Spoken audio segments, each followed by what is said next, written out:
हवाई जहाज से जाओ, 2 घंटा में बम्बई, फिर वापस चले आओ। लेकिन तब लोग हाथी घोड़ा पैदल चलना, मान लो कोई तीर्थ यात्रा पर काशी जा रहा, सड़कें नहीं थी, पुल पुलिया नहीं थे, पैदल जाना है, 100 किलोमीटर 50 किलोमीटर चले, जंगल में डेरा डाल दिया, धर्मशाला शहर में, और उसका बाकायदे खर्चा उस देश के राजा देते थे, सरकार की राजा की तरफ से उसका पूरा खर्चा उर्चा दिया जाता। लेकिन धर्मशाला किसी की होती नहीं है। आप वहां 2 दिन 3 दिन रहो, निकल जाओ, आगे बढ़ो, दूसरे लोग आएंगे। ये दृष्टांत और प्रमाण देते हुए संतों महात्माओं ने, धर्म गुरुओं ने इस संसार जगत को धर्मशाला सराय बताया। कहा जग सराय दिन 4 बजेरा, ये आने काहू न काहू गिरा। ये संसार ही धर्मशाला शराय है, आपका नहीं है परमानेंट। थोड़े दिन के लिए आप यहाँ डेरा डाले हो, कितने दिन आपको रहना है? उस तरह अपनी उम्र आप 80 बरस 90 बरस 100 बरस गिनते हो, भाई हमको 100 बरस, कोई 80 बरस, कोई 90 बरस।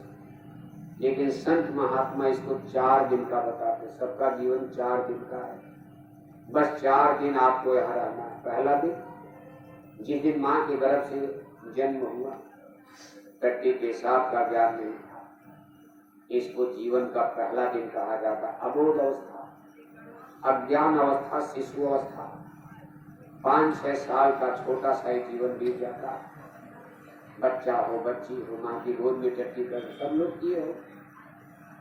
आज आप सूट बूट टाई कोट पहन के अंग्रेजी बोल रहे हो, इंजीनियर हो, लेकिन जब आप पैदा हुए उसमें ना आप गुजराती जानते थे, ना अंग्रेजी जानते थे, साइंस जानते थे, टट्टी पेशाब का भी ढंग नहीं पता था। माँ की गोद में टट्टी कर दिया, माँ किचन में रोटी बना रही, वही टट्टी कर दिया। लेकिन माताएं नाराज नहीं होती, क्योंकि निचली कॉन्स्टिट्यूशन है, परमात्मा का नियम कि बच्चे बच्ची अबोध है, ज्ञान अवस्था।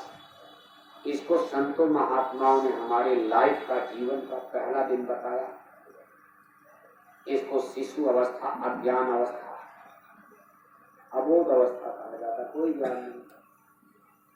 इसके बाद जब थोड़ा सा चेतना आई, घुटनों के बल, पैरों के बल बच्चा बच्ची चलने लगे, थोड़ा ब्रेन माइंड दिमाग से कुछ सोचने लगे, जबान से बोलने लगे, तब किताबों का बोझा बस्ता पीठ पर लाद कर स्कूल भेज दिया जाता।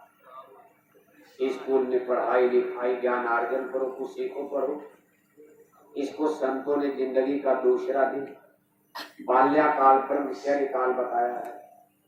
ये मनुष्य के जीवन का दूसरा दिन बताया गया, ब्रह्मचर्य काल, बाल्याकाल, जिसमें हम आप विद्या ग्रहण करके शिक्षा, ज्ञान, तमाम प्रकार का ज्ञान, बोध जो भी पढ़ सकते हो। ये भी 20-25 साल तक बीत जाता। इसके बाद जिंदगी का तीसरा दिन प्रारंभ होता, जिसको गृहस्थ जीवन, जिसको युवावस्था, जवानी अवस्था, यौवन काल कहते। किसी को पकड़ करके शादी करवा दी जाती, या ना भी शादी करे, बहुत से लोग नहीं शादी करते, कहते हम शादी नहीं करेंगे, हम नेता बनेंगे, एक घर के चक्कर में नहीं पड़ेंगे, बच्चा बच्ची पैदा हो जाएंगे, बच्चों के झमेले में फंसना पड़ेगा, रोटी कपड़ा मकान दवाई पढ़ाई बच्चों की, और हमको पूरे गुजरात की जनता की सेवा करनी है, हमको पूरे भारत की जनता की सेवा करनी है, हमको समाज सुधार करना है, हमको देश की जनता का नायक बनना। बहुत से लोग साधु नेता लीडर भी नहीं करते, इसी तरह तमाम साधु संत भी नहीं करते। वो भी कहते नहीं भाई हमारा एक जीवन यौवन का हम अपनी आत्मा के कल्याण में लगाएंगे, ज्ञान अर्जन के लिए हम इसमें साधना उपासना तपस्या करेंगे। बहुत से संतों महात्माओं का इतिहास पढ़ते भाई शादी नहीं किया, लेकिन है ये जिंदगी का महत्वपूर्ण दिन। ये तीसरा दिन युवावस्था यौवन का, इसके बाद जिंदगी का चौथा दिन प्रारंभ होता था, जब आदमी का दाढ़ी बाल सफेद होने लगा। आप कितनों खिजाब लगाओ, खिजाब जानते हो नहीं जानते? लोग बाजार से खिजाब लाके दाढ़ी में, बाल में, मुंह, अब उससे तो जवानी आने वाली है।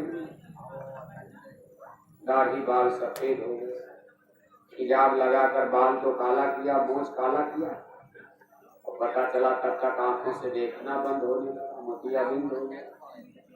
अब आंख वाले डॉक्टर के पास चक्कर मारने लगी, आंख वाली समस्या किसी तरह चश्मा लगा तो कान के बहरे होने लगे, सुनाई कम देने लगा। अब जैसे पुरानी मोटर गाड़ी है, सब उसका औजार गड़बड़ होता जाएगा पुराना, ऐसे शरीर अब पुरानी हो गई।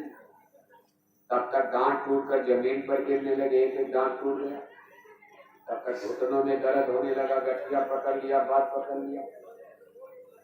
हम लाठी लेकर के चलते हैं, अपने शरीर का भार आगे पैर नहीं उठा पा रहे। बताओ, एक एक कुंतल बोझा लेकर चलने वाला, तीर तलवार बम चलाने वाला, बंदूक राइफल चलाने वाला आदमी आज ये पैर अपने शरीर का बोझ नहीं उठा पा रहे।